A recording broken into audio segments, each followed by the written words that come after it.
Bienvenue à toutes et à tous dans ce nouvel épisode de Femmes fortes, Femmes fatales. Alors aujourd'hui, j'ai un plaisir immense d'accueillir une femme exceptionnelle, Madame Elisabeth Kebe Kwavogui, qui nous vient tout droit de la Guinée, qui a accepté véritablement cette opportunité d'être avec moi aujourd'hui pour discuter de son parcours, mais également des conseils qu'elle a donnés aux futures générations de femmes. Alors, je tiens à préciser que Elisabeth et moi, nous nous sommes croisés au Maroc pendant qu'on faisait nos études respectives. Elle en management des entreprises, mais moi de mon côté en école d'âge, dans un parcours d'ingénierie, plus précisément en électromécanique. Nous avons également pu cheminer ensemble dans des activités parascolaires, notamment au sein de la Sésame, où nous avions remporté en 2021 la première édition du tournoi The Great Debaters. Vraiment, nous avons fait du chemin ensemble. Également, nous avons pu nous confronter à beaucoup de scènes ensemble où nous avons été peut-être des concurrentes dans la mesure où nous avons été voilà, dans des concours d'éloquence. Je rappelle que Elisabeth, vous allez vous en rendre compte, c'est une femme très, très, très éloquente et une excellente communicatrice. Alors, Elisabeth, à toi, j'aimerais bien peut-être que tu nous parles de toi hein, brièvement. Déjà, bonjour à toutes et aussi bonjour à tous parce que je me dis certainement, il y a peut-être des hommes qui vont passer par là, on sait jamais. Donc, bonjour à toutes et aussi bonjour à tous. Moi, je suis très, très, très contente d'être là et surtout d'être là sur le plateau de Habi. Franchement, moi, c'est un réel plaisir et aussi, je vois un peu la concrétisation d'un rêve. Donc, ça, déjà, ça m'émerveille et déjà, avant de commencer, je dirais tout simplement bravo, Abby. Et en tout cas, que tu puisses pousser encore plus loin parce que c'est un rêve que tu es en train de réaliser. Et certainement, tous, on bénéficiera des fruits, tu vois, de cette réalisation. Donc, alors, je pense que tu l'as bien déjà dit. Je suis Koibogi Elisabeth Kebe. Bon, je suis diplômée d'un master en management des organisations financières et ce master, je l'ai obtenu au Maroc, précisément à Meknès. Donc, comme Abby l'a dit, c'est la ville dans laquelle elle et moi on s'est rencontrés. Et par la suite, j'ai aussi obtenu un master en entrepreneurship and innovation. Alors, celui-là, il est tout récent.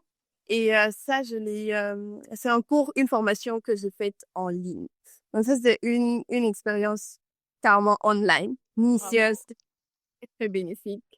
Et alors, Ouais, peut-être que là, je vais te mettre un peu plus à l'aise, aussi donner à ceux qui vont nous suivre l'opportunité véritablement d'entendre peut-être une anecdote qui t'a beaucoup marqué, dont tu as tiré également beaucoup de leçons. cette phase-là, j'ai déjà honte. Non, t'inquiète. J'ai déjà honte de ce que je vais dire, mais bon, après, ok, pas de souci. Si ça peut m'aider à vraiment me mettre à l'aise, à briser la glace, pas de souci. Alors, par rapport à cette petite anecdote, déjà, elle me fait rire. Alors, elle remonte il y a de ça très très longtemps. Je devais avoir, je pense, 7 ou 6 ans. Et un jour, j'étais en train de jouer dans notre cour, donc dans la cour familiale et tout, et je jouais avec des amis.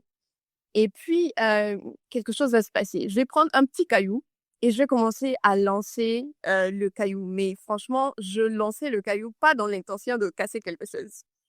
Mais malheureusement pour moi, le caillou, premièrement, va frôler, tu vois, va cogner la vitre latérale de la voiture de mon père. Donc, le premier petit caillou que je vais lancer, comme ça va cogner la vitre, heureusement, à ce moment-là, la vitre ne va pas se briser, se casser. Et moi, j'étais très contente. Et ensuite, j'ai dit à mes amis, ah, je viens de lancer un petit caillou et ça n'a pas cassé la vitre. Et du coup, tu t'imagines, j'étais excitée de recommencer, de lancer une seconde petite pierre pour prouver à mes amis que, écoutez, j'ai lancé une petite pierre et ça n'a rien cassé. Rabi. Mesdames, mesdemoiselles et messieurs, quand j'ai pris la seconde pierre et que je l'ai lancée, boum, Waouh, ouais. cassé. En fait, à ce moment-là, c'est tout un monde qui s'écroulait autour de moi. J'étais là, j'étais waouh. Je disais, j'ai cassé la vitre de mon père. Moi, je suis fille, je suis foutue. C'est vraiment un malheureux fatigant, hein. Sincèrement, sincèrement, sincèrement, c'était Ah, horrible. t'étais Donc, turbulente, hein? beaucoup de choses se sont passées à ce moment-là. Mais tu vois, le pire, en fait, c'est pas ça. Le pire, c'est que Abby, j'ai pas été en mesure d'assumer ce que j'avais fait après. Quand mes parents m'ont demandé, non, j'ai dit, la pierre est venue de quelque part et puis ça a cassé. J'étais pas en mesure de dire que c'était moi. C'est plus tard, après des années et des années, je pense que j'étais maintenant adolescente, je devais avoir peut-être même 19 ans. Quand j'ai eu le courage d'avouer à mes parents, c'est moi qui avais cassé la vitre latérale de la voiture de papa. Et franchement, souvent, j'en ai honte parce que, en fait, à ce moment-là, j'avais 7 ans, mais je pense que j'avais eu un niveau d'imagination, tu peux pas croire, parce que je me suis assise et j'ai imaginé, j'ai dit non, attends, écoute, papa, la pierre, elle est venue d'ailleurs. Donc, j'ai vraiment, j'ai donné une mise en scène et mes parents, ils ont cru. Parce qu'à aussi, on se prend, tu vois, aux alentours de la concession. Donc, ils ont vraiment cru que c'était ça. Mais c'est vrai qu'avec le temps, j'ai compris que quel que soit ce qu'on fait, en fait, la vérité finit toujours par trouver sa voie. Ça, Euh, c'est sûr. oui, bien avant, après quelques années, j'ai quand même avoué que, franchement, c'était moi. J'ai pas pu cacher ce que j'avais commis. Moi, ce que je retiens de ça, c'est qu'en fait, malgré le fait que tu as commis cette erreur-là, peut-être quand tu étais jeune, 6 ans, 7 ans, mais tu as toujours eu cette culpabilité. Et puis, tu as fini par avouer. Ça confirme que Elisabeth, c'est une personne très honnête. La Elisabeth que j'ai connue, une personne très honnête qui ne fera jamais quelque chose de mal aux gens parce que voilà, tu avais fait une bêtise quand tu étais petite et pourtant tu as avoué plus tard. Maintenant, qu'est-ce qui s'est passé? Tes parents, qu'est-ce qu'ils ont fait? Mes parents, ils m'ont dit, c'est pas grave, c'est passé, mais seulement, il y a d'autres personnes qui ont subi, tu vois, une conséquence que toi, tu aurais dû subir, en fait. Ah ouais. Ça, c'est le plot twist, quoi. Peut-être qu'il y a des voisins qui ont été accusés, des petits-enfants. Des voisins, des petits-enfants, des amis même que je connaissais, je les côtoyais aussi. C'est vrai qu'avant d'avouer à mes parents, eux, je leur avais dit, mais ça, c'est aussi quelques années après, en fait. Je leur ai dit et je me suis excusée. Mais tu vois, ils avaient déjà supporté les pots cassés, tu vois. Ah ouais. Ah, vos enfants ont cassé notre vitre et tout. Il faudrait apprendre à les éduquer, tout ça. On les a blâmés. Ah ouais. Toute cette leçon de morale et tout ça pour zéro, alors que la coupable elle est chez eux, quoi. Vraiment. En tout cas, une histoire de rocambolesque, quoi. Très drôle. Non, Elisabeth, là, vraiment, tes parents peut-être vont raconter ça à tes futurs enfants. On leur dit, quand ils vont faire quelque chose de mauvais, ils vont dire, ah, votre maman avait cassé notre vitre ici. Je t'assure, moi-même, je vais leur raconter. Quand on essaye de cacher une erreur, on commet plus d'erreurs. Parce que Plus moi, d'erreurs, ouais. je voulais cacher l'erreur que j'avais commise, j'ai menti et c'était une succession d'erreurs en fait que je commettais. En tout cas, quelle belle leçon. En tout cas, la finition, parce qu'en fait, le mensonge, ce n'est pas bien, parce qu'il y a des gens qui vont subir les conséquences, et après, toi, tu te sentiras toujours coupable, quoi. Exactement. Alors là, nous allons passer aux prochaines questions. Elisabeth, donc vous êtes d'origine guinéenne. Donc, quel a été l'impact de votre origine sur peut-être votre carrière, sur votre enfance, sur comment en fait vous abordez, que ce soit votre vie socio-professionnelle, entre autres? Déjà, je suis guinéenne, mais j'ai une partie de moi qui prend racine aussi au Burkina. Donc, Intéressant. j'ai mon grand-père maternel qui est totalement burkinabé. Donc, ma maman, elle est burkinabé de père. Et donc, ça fait que souvent, quand on me demande tu viens d'où, tout ça, j'ai souvent l'habitude de dire, moi, je me dis, je suis africaine parce que je suis guinéenne, peut-être, on va dire à 75%, et puis burkinabé à 25%. Mais Ah après, ouais. il y a des personnes qui me disent, non, arrête de dire que tu es burkinabé parce que tu n'as jamais été au Burkina, le pays des hommes intègres. Non, mais c'est bien de revendiquer ses origines, quoi, parce qu'en Afrique, en fait, il n'y a pas une personne qui se dit, je suis 100% de ce pays-là. Soit tu es né dans un autre pays, ou bien tu as des racines, que ce soit ancestrales ou quelque chose dans d'autres pays voisins. Exactement. Mais bon, voilà, quand même, je suis née en Guinée. précisément à Conakry. Je suis née ici et j'ai grandi ici. Donc, la première fois que je vais vraiment me retrouver hors de la Guinée, c'est quand j'avais, disons, 19 ans. C'est vraiment quand j'avais 19 ans que pour la première fois, j'ai eu à quitter mon pays. C'était tout nouveau, franchement, tout nouveau. Et je dirais en fait que généralement, en fait, mon pays, c'est un pays hospitalier. C'est un pays où, en fait, ça, c'est vraiment l'Afrique en général.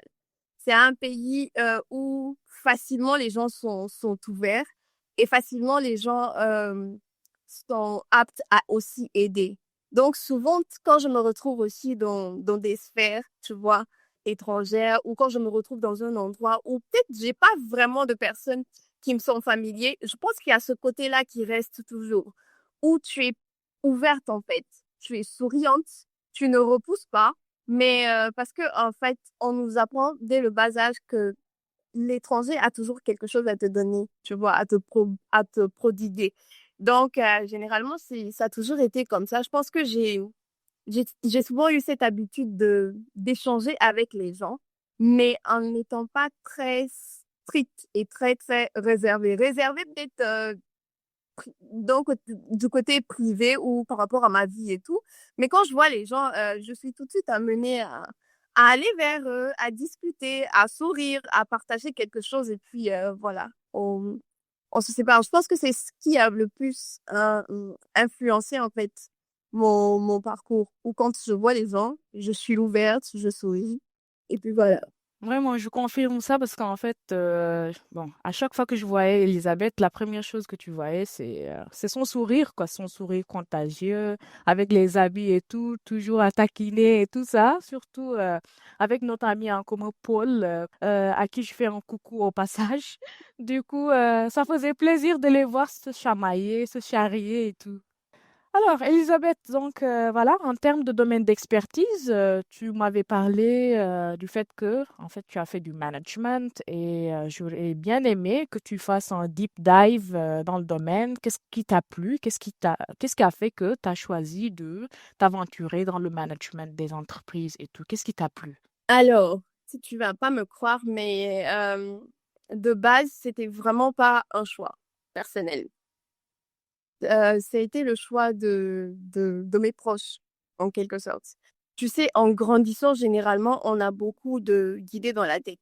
Moi, j'aimerais devenir ci, moi, j'aimerais devenir ça. Moi, je me souviens, en fait, que je voulais tellement devenir beaucoup de choses. Je voulais être médecin. Après, non, écoute, un jour, je sais pas, j'avais vu quoi, mais après, finalement, j'ai dit à mes parents, moi, je vais être ambassadeur. Est-ce qu'il y a des études pour être ambassadeur? Et donc, du coup, souvent, j'avais des parents, on va dire, plutôt très impliqués, tu vois, dans, dans, dans le cursus universitaire de leur enfant. Et je dirais pas très malheureusement, mais en tout cas, malheureusement pour moi, c'est que ces parents aussi s'impliquaient dans le choix de la filière que tu voulais prendre. Donc, souvent, quand par exemple tu venais, tu disais, moi, je voulais être ça, ils te disaient, ah non, nous, on pense que tu dois plutôt faire ça. Mais souvent, je pense que ce qui m'a beaucoup aidé, c'était peut-être ma capacité à m'adapter en fait au changement. Donc, quand on venait me proposer quelque chose, c'est vrai que j'étais réticente au début, mais après, je me lançais dedans. Donc, ça a commencé comme ça. En licence, j'ai fait le management des organisations et projets. Ça, c'était un choix carrément de ma mère. Mais après, bizarrement, je me suis trouvée à aimer ça. C'était pas un choix de base, mais quand je me suis lancée dedans, j'ai commencé à aimer. Et parce que c'est dans cette filière-là que j'ai eu à un peu voir, euh, à retrouver un peu les projets humanitaires. Donc, je me suis un peu sentie dans l'affaire. Je me suis dit, ah, ben finalement, écoute, c'est bien et tout. Et ensuite, après, au master aussi, ma sœur, elle va aussi me conseiller de choisir management des organisations financières. Parce qu'elle me disait qu'il faut que tu apprennes à gérer l'argent. Il faut vraiment que tu apprennes à gérer. En tout cas, ta maman, elle a vu bien, quoi. Elle a fait un bon choix pour toi, donc. Ouais, elle a fait, je dirais, un bon choix. Alors, en fait, je peux juste te dire que la fois où j'ai vraiment choisi, tu vois, de faire quelque chose de choisir une filière, de me lancer dedans, c'est lorsque j'ai fait le Entrepreneurship and Innovation. Là, c'est moi-même qui me suis assise. J'ai dit, tiens, écoute, ça me tente et je veux bien me lancer dedans. Mais ça a vraiment été ça. Je me suis retrouvée dedans et en même temps, j'ai commencé à aimer la matière. Une passion est née, en fait. Une passion est née en essayant d'explorer la matière. Et en même temps, j'ai tout donné pour pouvoir aussi la maîtriser. Du coup, ces études-là, ça a eu après une continuité parce que par la suite, tu as eu à travailler dans une organisation internationale. Est-ce que tu peux me parler peut-être de cette phase de transition-là où tu as pu véritablement, après les études, rentrer en Guinée et pouvoir véritablement t'imposer dans une organisation internationale allemande? Exactement. Dès que j'ai quitté le Maroc, quand je suis arrivée, j'ai postulé.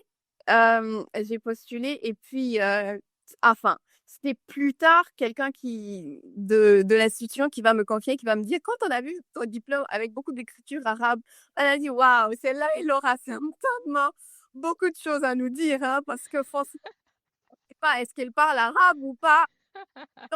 Donc, du coup, lors de l'interview, on s'est vu, on a échangé et c'était fluide. Et après, j'ai été embauchée. Je pense que quand je suis arrivée, c'est après un mois, voilà, que je me suis rendue dans cette institution et j'ai commencé à travailler en administration et finance. Donc, ça fait que c'était très, très intéressant. En fait, ça sert avec toi, c'est qu'au début, tu vois, les finances, c'est quelque chose qui me... Alors, parce que je fais de sciences exactes. Donc, c'était craintif. Je me disais, mais est-ce que je pourrais vraiment m'en sortir avec les finances? C'est vrai que finance, comptabilité, c'est pas tout à fait même chose. Généralement, les comptables, ceux qui font la comptabilité pure, analytique, ils sont un peu plus dans les détails que nous autres et les machins. Mais tout de même, ça, c'est un monde quand même qui me faisait très, très peur. Mais quand j'ai commencé à surtout, tu vois, mettre en exerce ce que j'avais appris euh, à l'école, quand je suis arrivée en entreprise, je me suis dit, mais finalement, c'est pas difficile. Tu vois, quand je suis en train de faire des frais de mission, calculer des frais de mission, tout ça, je me disais finalement, c'est pas si difficile que ça. Il faut juste être dans un environnement propice à cela. Et puis, petit à petit, on met en exergue ce qu'on a appris. Et puis, c'est facile. C'est Wow. facile. Très intéressant. Maintenant, qu'est-ce que, par exemple, ton parcours au sein de cette organisation allemande-là, qu'est-ce que, en fait, ça t'a appris? Quelle a été la leçon que tu as retenue de ton passage au sein de la GIZ? Parce que c'est une organisation allemande qui a ses structures, qui a sa manière de fonctionner, qui a également peut-être beaucoup de formations auxquelles tu as assisté, beaucoup de choses que tu as pu apprendre pendant ce temps-là. Déjà, quand je suis arrivée, je pense que l'une des premières choses que j'ai eu à apprendre, c'est moi-même, j'ai essayé de me découvrir. Avant même d'être en contact avec les autres, j'ai pu quand même me découvrir parce que pour moi, c'était quand même un challenge. C'était un monde tout nouveau pour moi. Et puis, je me disais, est-ce que je vais vraiment pouvoir le faire? Mais tu vois, je me suis donné les moyens d'arriver à le faire. Donc, déjà, le déclic aussi, ça a été que j'ai vraiment eu un bon mentorship. J'ai vraiment eu des personnes qui se sont aussi adonnées, tu vois, à ce parcours. J'ai eu un excellent chef je sais pas comment je peux l'appeler. J'ai pas trop en- j'ai envie de dire chef hiérarchique parce que ça va mettre une distance entre lui et moi, mais c'était pas vraiment un supérieur hiérarchique. C'est vrai que c'était ça, mais après, c'est vraiment devenu quelqu'un qui était un mentor. Ah, maintenant, Et d'accord. quand, par exemple, je faisais un travail qu'il m'avait demandé, quand je me rendais dans son bureau, il y avait toujours un tableau, tu t'imagines, un tableau et un marqueur. Donc, quand il y avait quelque chose que j'arrivais pas à comprendre, il me disait, prends le marqueur et faisons l'exercice ensemble. Donc, je me disais que ça, c'est vrai que j'étais en entreprise et je gagnais plus, en fait, plus en savoir. Et c'est quelqu'un disposé, tu vois, à nous prodiguer des conseils, à nous dire ça, c'est pas bon, ça, il faut changer. Ça, il faut vraiment essayer d'améliorer. Et aussi la discipline. C'est quelque chose, en fait, généralement, on te dit, les Allemands, ils sont, ce sont de gros travailleurs, tout ça. Mais je pense aussi que ce qu'ils apportent aussi le plus, c'est aussi cette capacité à être discipliné, tu vois, à être discipliné, à, à travailler durement le corps, parce que même quand tu es souvent fatigué, tu te rends compte que, ah, attends, il y a encore du boulot. Et donc, du coup, tu mets un peu ta fatigue de côté, tu te concentres sur ton boulot, et puis après, c'est bon. Quand tu finis ton travail, tu peux te reposer. Mais il y a toute une discipline derrière, tout un entraînement, et ça, déjà, ça a été vraiment un déclic pour moi et un grand plus. Ça fait plaisir vraiment d'entendre ça, de savoir qu'en fait, ton boulot, ça a eu un impact aussi bien en termes d'apprentissage que ça a pu t'apporter beaucoup de choses parce que actuellement, ce qui est difficile, c'est de trouver véritablement un boulot où tu te sens déjà premièrement à l'aise, mais où tu apprends beaucoup parce que parfois, quand tu sors à l'université, tu es là avec les connaissances théoriques et tout.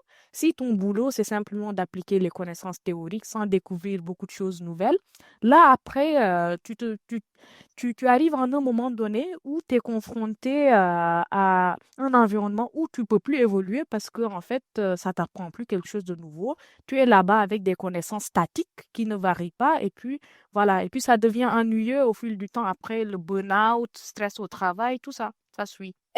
Exactement, Adi. Et franchement, moi, au début, je me disais, moi, je vais, mais je veux vraiment apprendre de nouvelles choses, tu vois. Donc, quand je suis partie et que je me suis retrouvée dans un monde tout totalement différent, tu vois, du monde scolaire, où tu te retrouves en train de réceptionner des pièces justificatives, tu te retrouves en train de gérer, tu vois, parce que c'est vrai que il y a vraiment plusieurs antennes dans les différentes régions. Donc, tu es là, tu gères un peu ce travail. En fait, ça te permet même je sais pas comment te dire, mais il y a comme une fierté qui naît. Tu te sens valeureuse, en fait.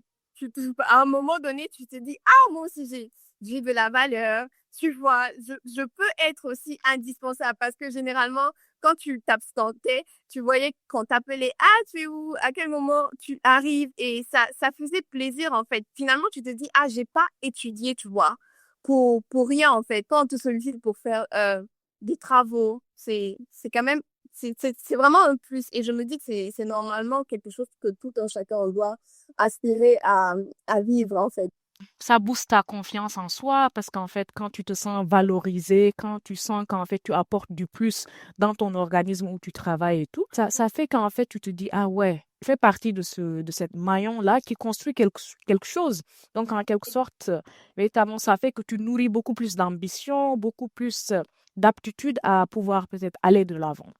Donc, sur cela, nous allons peut-être transiter parce qu'en fait, après le GIZ, tu as pu intégrer, voilà, une autre structure étatique où actuellement tu travailles en tant qu'assistante de direction nationale auprès d'une femme très influente en Guinée. Donc, ça me ferait énormément plaisir d'entendre en fait cette transition parce que tu es passé de la finance à l'administration, c'est deux mondes différents, c'est deux mondes peut-être qui ne se clashent pas, mais c'est deux mondes qui ont des règles différentes de jeu et tout. Comment ça s'est passé et voilà. Entre, tu vois, durant cette transition-là, il y a eu une pause, on va dire, parce que c'est la période à laquelle je suis finalement partie, tu vois, au Nigeria. Et là où j'ai eu l'idée de faire le master en ligne et tout. Et du coup, quand je suis revenue, moi, je voulais aussi pour retourner, toujours continuer de travailler, tu vois, dans mon institution. Je dis mon institution comme si c'est là que j'allais me bâtir. Donc, quand je suis revenue, c'était vraiment ça. Je disais, ah, moi, je retourne là-bas et tout. Et vu que j'avais aussi des contacts, c'était logiquement un peu plus facile pour moi de retourner là-bas que même d'avoir un nouveau boulot. Sauf que après, toujours dans l'attente, tu vois, du renouvellement du projet et tout, il s'est passé quelque chose. J'ai eu une offre. Quelqu'un m'a dit, écoute, voilà, il y a une personne là qui cherche bien une assistante et moi, j'ai pensé à toi et je pense que tu pourras faire le travail. Au début, moi, j'étais très réticente. Pourquoi? Parce que, voilà, quoi, souvent, nos administrations n'ont pas une bonne renommée, en fait. Tout de suite, on te dit, ah, si tu vas là-bas, c'est pas pour travailler, c'est pour dormir, chômer. Et moi, je voulais pas de ça. Mais vu que c'était quelqu'un avec qui j'ai travaillé aussi dans la même institution précédente, donc je me disais forcément, c'était quelqu'un de confiance et pourquoi ne pas essayer? Donc, j'ai rencontré à ce moment-là ma directrice, on a échangé et j'ai tout de suite, elle m'a accrochée en fait, parce que j'ai senti en elle que c'était quelqu'un qui n'avait Dieu que pour le travail, si je peux le dire comme ça. C'était quelqu'un qui était vraiment engagé et qui voulait faire bouger les choses. Elle m'a séduite, on va dire comme ça, où j'ai dit, OK, pourquoi ne pas commencer? Donc voilà, je suis passée un peu de tout ce qui pouvait être technique. Donc j'ai quitté un peu les imputations, les calculs. J'ai quitté tout ce monde-là pour ensuite me retrouver dans l'élaboration des courriers. Et je me suis retrouvée dans, voilà, traiter des documents administratifs. Je élaborer des PV, des notes techniques, des notes conceptuelles, faire des tableaux de répartition, tout ça. Donc, c'était quand même pas facile quand même au début, mais c'est un monde que j'apprends toujours à découvrir, hein. C'est un monde que j'apprends toujours à découvrir et j'essaie aussi tout de même de m'adapter en fait. Tu vois, c'est souvent pas facile. Il y a surtout dans ce monde-là, tu vis des activités souvent dans une direction, c'est vraiment pas facile parce que souvent tu as l'impression de courir après les autres. Donc c'est pas facile, c'est vraiment pas évident. Tu vois, de l'autre côté, dans la première expérience, c'est un moment, c'était plutôt une expérience où j'étais tout le temps dans le bureau. Je ne me déplaçais pas souvent. Quand je devais me déplacer, c'est quand on devait se déplacer pour aller sur le terrain, pour essayer un peu de faire payer les gens, donner les perdièmes et tout. Tu vois, ça, c'est quand tu te déplaçais. Mais là, tu es avec quelqu'un, tu travailles avec la personne et logiquement, quand la personne se déplace, tu te déplaces avec elle. Donc, tu organises son agenda, tu essayes aussi de gérer l'agenda avec elle. Quand elle doit se rendre quelque part, tu t'assures que il y a tout ce qu'il faut autour. C'est toute une histoire de protocole. Préparer la salle, essayer de participer aussi bien aux réunions de direction et tout. Donc, c'est un monde quand même un peu différent, mais tu sais, c'est un monde aussi qui peut s'embrasser parfois, parce que souvent, je me retrouve aussi avec des fiches où on doit fournir des données. Donc, ça nous renvoie un peu au principe des calculs. Donc, En tout cas, c'est très intéressant, d'autant plus qu'en fait, il n'y a pas de hasard quoi, dans un parcours. Quoi qu'il y arrive, chaque étape, c'est une continuité de quelque chose. Que tu t'en rendes compte ou pas, c'est après peut-être que tu vas te dire, ah, donc ce passage-là, j'ai dû passer par là pour ça, parce qu'en fait, il y a une finalité en tout. Parce que là, quand je vois ton parcours un peu, tu as fait un peu de finance, maintenant tu es plus dans le management des humains, un management des ressources humaines, quelque chose comme ça, un peu aussi avec de la com.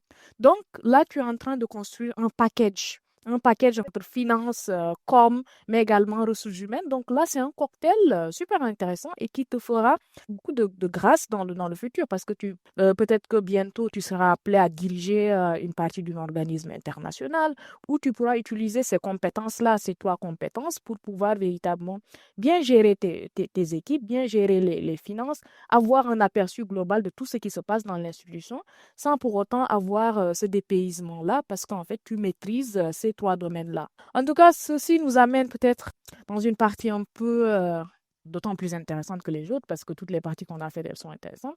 Mais, par exemple, en rétrospection, quel mhm. pourrait être peut-être un conseil que tu aurais aimé avoir des années auparavant et qui t'aurait peut-être facilité la tâche maintenant? Tu aurais aimé avoir dès le début de ton parcours ou bien voilà, dès le début de tes études, quelque chose comme ça. Je dirais que souvent, il ne faut jamais se précipiter, en fait. Il ne faut jamais se précipiter. Je pense que avant, si on m'avait dit, écoute, calm down, on va doucement, doucement. Baby, calm down, hein? Arrête de te... Et je pense que souvent, ça m'aurait évité beaucoup de gifles, hein. Parce que souvent, quand tu veux vite faire, tu arrives à mal faire aussi, hein. Et aussi, je dirais aussi, savoir aussi faire confiance à Dieu. Moi, ce côté-là, souvent, c'est vrai qu'on aime dire, moi, je fais confiance en Dieu et tout, mais souvent, c'est difficile de s'asseoir et de laisser Dieu nous guider, hein. Surtout quand tu veux tout contrôler et tout gérer. Donc, moi, j'aurais aimé quand même, antérieurement, qu'on me dise, ne te précipite pas. Ne te précipite pas, ne fais pas certains choix. Parce qu'il m'est arrivé des moments où je courais, tu vois, pour aller travailler dans des endroits. Mais après, c'était des endroits où quand tu cours, tu vas là-bas. Quand tu commences après, tu te dis, non, là, c'est pas bon pour moi. C'est pas fait pour moi. Je peux pas continuer. Donc, tu es obligé de retourner et d'aller attendre. Parce que, voilà, tout simplement. C'est que souvent, on a tellement envie de dévancer qui doit arriver que finalement, on se retrouve en train de se dire, ce serait bien que je puisse m'asseoir et que ça arrive paisiblement. En tout cas, tu as puisé une leçon au plus fond de la sagesse, quoi, en général, parce que la patience, il y a beaucoup de gens qui manquent de patience, alors que tout a son timing dans la vie. Chaque étape, il y a son timing idéal. Dieu fait tout pour un timing parfait. Tout est prévu en un instant donné, pendant un moment de ta vie et tout. Donc, précipiter les choses, ça n'arrange rien. Ça va juste te frustrer parce que quelque chose qui doit pas Oui, arriver, si tu essayes de forcer le destin, ça va jamais arriver. Vraiment, c'est ça un va jamais. message. On nous fait croire que quand on est patient, quand on attend, on n'avance pas. Alors qu'en réalité, c'est pas vrai. Généralement, dans l'attente, il y a aussi une posture qu'on peut prendre. Et c'est la posture de la préparation. C'est vrai que tu attends, mais tu te prépares, tu te performes, tu t'évalues. Et ça fait que quand l'occasion se présente, tout de suite, tu bondis là-dessus et puis tu avances, tu dépasses même ce que tu croyais qui t'avait dépassé. Tu vois, donc c'est un peu ça. J'ai oublié l'adage qui dit, mais on parle souvent de lorsque l'opportunité rencontre la préparation. J'aime bien ça. Et c'est comme si on a une télépathie parce que je pensais, quand tu parlais de ne pas se précipiter, je pensais à ce truc-là, cet adage-là. Luck is preparation meeting the moment of opportunity. If you're not prepared to meet the moment of opportunity, you will never get lucky. Et tout That's it. simplement, c'est ce que tu as dit en français. C'est exactement ça, Ravi. On était dans une partie intéressante. On parlait véritablement du timing de toute chose dans ta vie. Il faut pas te précipiter et tout. En tout cas, c'est une sagesse que beaucoup de gens doivent retenir parce que quand on est jeune, on a cet enthousiasme débordant-là qui fait que, en fait, on s'empresse, on veut atteindre, on veut aller de A à Z. Alors qu'il y a B, il y a C, mais on veut sauter de A et puis arriver à Z. On veut sauter. Et on finit par se brûler parce que quand tu veux sauter autant d'étapes, c'est pas facile. Et puis peut-être, voilà, peut-être qu'autre chose, parce que moi je me dis, si toi ton parcours est tellement facile que dès le début tu sautes de A à Z, mais quelle sera en fait, quelle histoire vas-tu raconter? Où est le caps de ton histoire? Quelle est la beauté de ton histoire, tu vois? Et tu sais, ça s'applique aussi, je pense, même à la cuisine. Personne ne mange en ayant une marmite au feu. Non, tu attends que ça mijote, tu attends qu'il y ait la cuisson, et ensuite tu te sers, tu manges paisiblement. Mais on mange pas au feu. Si tu manges, Tout à fait. Et nous les jeunes, nous voulons plonger directement la main dans la marmite même qui bout. Ouais. En tout cas, vraiment, c'est cette partie-là, j'ai vraiment adoré. C'est my favorite dans cette interview-là. Vraiment, j'aime bien. J'ai retenu beaucoup de leçons de sagesse et voilà, ça montre encore une fois que je parle à une dame pleine de sagesse, quoi. Alors, Elisabeth, peut-être nous allons arriver dans cette partie-là où peut-être que je vais te demander de donner des conseils aux futures générations, peut-être voilà, des femmes guinéennes, africaines en général qui vont nous écouter.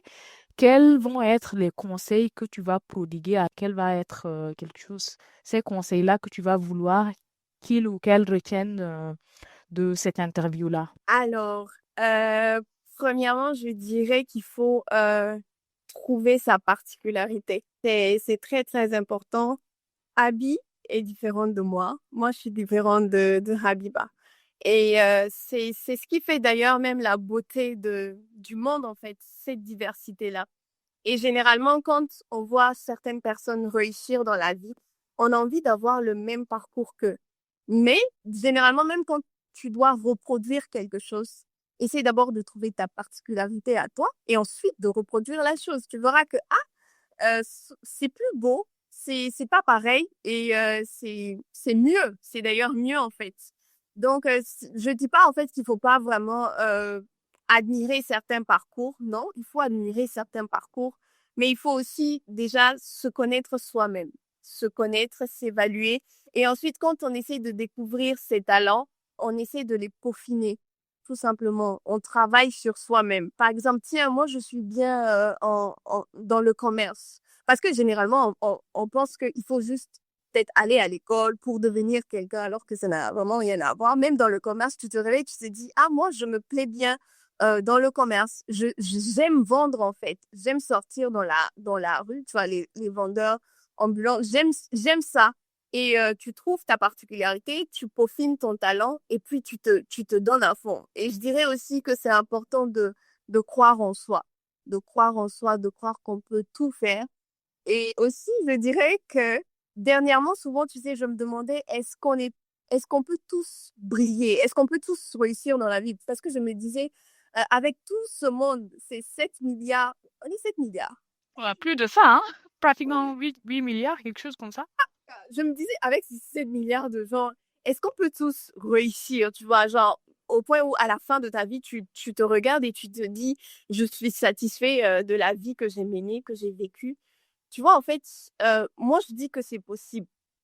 Dernièrement, j'étais en train d'observer le ciel et j'ai vu qu'il y avait beaucoup d'étoiles. Et après, quand j'ai regardé, j'ai cherché sur Internet, on me disait qu'il y avait environ 13 milliards et quelques d'étoiles. Mais tu vois, bien qu'il y ait 13 milliards d'étoiles, il y a toujours de l'espace dans le ciel. Donc, ça veut dire qu'on peut tous briller, en fait. Il y a de la place pour tout le monde de briller dans ce monde-là. Donc, je vais pas essayer d'être Habi. Habi va pas essayer d'être moi. Mais tu vois, on va tous briller à notre manière. Et ça, c'est ce que je pourrais dire à cette génération et surtout aux femmes, en fait. N'essayons pas de nous comparer aux hommes. Pas du tout. Les hommes, ils brillent à leur manière. Gardons notre particularité et essayons de briller aussi à notre manière. Vraiment, c'est un conseil très tranchant et puis vraiment ça, je dirais bien ça a un effet parce que j'aime bien ça, un effet sur moi parce que en plus que je me dis, chacun la réussite de la réussite, elle doit être individuelle, elle doit pas être collective. Par exemple, si nous tous on veut définir la réussite comme étant bon avoir 5 milliards de dollars, donc après cette réussite-là, est-ce qu'elle est vraiment une réussite? Par exemple, ce que Elisabeth pense être une réussite, ça doit être individuel, ça doit être propre, assez original pour elle. Et ce que moi, je pense comme étant ma réussite aussi doit être original. Parce qu'en fait, c'est ce qui fait que, parce que maintenant, avec ce monde-là de capitalisme et tout, puisque chacun a cette même vision de la réussite, on se retrouve en train de se faire des coups bas pour se devancer, la compétition, tout ça, la jalousie et tout, parce que on a une seule idée de la réussite. Et puis pour arriver à ces réussites-là, il faut que je puisse briller, plus briller par rapport à tel ou tel. Tendance même à éteindre la lumière de l'autre. Parce que tout simplement, je veux briller plus qu'elle. Non. Tout à fait. Pareil, comme ce que tu dis, c'est aussi parallèle aussi à cette histoire d'idée de développement aussi. Souvent, on a une image de développement qu'on nous vend. Tu vois, je ne veux pas rentrer dans ça, mais souvent, ce que l'Occident nous présente, nous, les Africains, on veut souvent aussi reproduire textuellement la même chose. Mais en réalité, ça peut aussi ne pas être ça. Il faut qu'on apprenne aussi à définir ce qu'est le développement en réalité. Tout à fait, parce que je vais revenir à ton analogie avec le ciel, avec beaucoup d'étoiles qui brillent. Toi-même, vous pouvez remarquer que pendant l'été, où beaucoup d'étoiles brillent, tu vois qu'en fait, toute la ville, elle est éclairée. Mais s'il y a une seule étoile qui brille, il y aura en fait l'obscurité partout. Donc, d'où l'importance de favoriser des environnements où chacun pourra briller à sa manière. Et là, on va être dans une société lumineuse. Complètement d'accord avec toi. Ceci nous amène à la fin de ce podcast et vraiment, ce fut un plaisir d'avoir Elisabeth avec moi et comme vous pouvez le remarquer, le débat a été extrêmement intéressant, rempli de sagesse de sa part. Alors, Elisabeth, mot de fin pour toi? Déjà, Rabi, je te remercie pour cette invitation. Merci infiniment. Et merci aussi à toutes les personnes qui passeront par là. Je vous invite massivement à vous abonner pour ne pas manquer les épisodes parce que c'est quand même très, très intéressant. Le partage d'expériences. Et sans le savoir, souvent, ça contribue aussi à notre, comment on appelle ça, growing. Donc, j'écoute Dabi et aussi ça me permet à moi aussi de grandir, de me développer. Et pourquoi aussi ne pas écoutez aussi les conseils. Moi, je vous encourage surtout à ne pas casser les vitres de vos courants. Et si jamais vous cassez les vitres, admettez-le. Vraiment, j'ai fauté et je demande pardon, je suis désolée. Si on doit vous frapper, qu'on vous frappe. Tout simplement, voilà. Merci beaucoup, Elisabeth. Encore une fois, ce fut un énorme plaisir. J'ai pris pleinement plaisir à discuter avec toi. Ce fut, je dirais, l'un des épisodes les plus intéressants de mon côté où j'ai appris beaucoup de choses. Et comme d'habitude, discuter avec toi, c'est toujours une discussion gagnant-gagnant parce que vraiment, tu m'apportes beaucoup plus de connaissances, beaucoup plus de clarté et surtout, voilà, une personne très posée qui est très mature, très sage. Vraiment, je te souhaite le meilleur et que tu puisses accomplir tous tes rêves et que tu atteignes le sommet que tu envisages d'atteindre. Merci beaucoup, Rabi. Merci à toi. Merci, au revoir.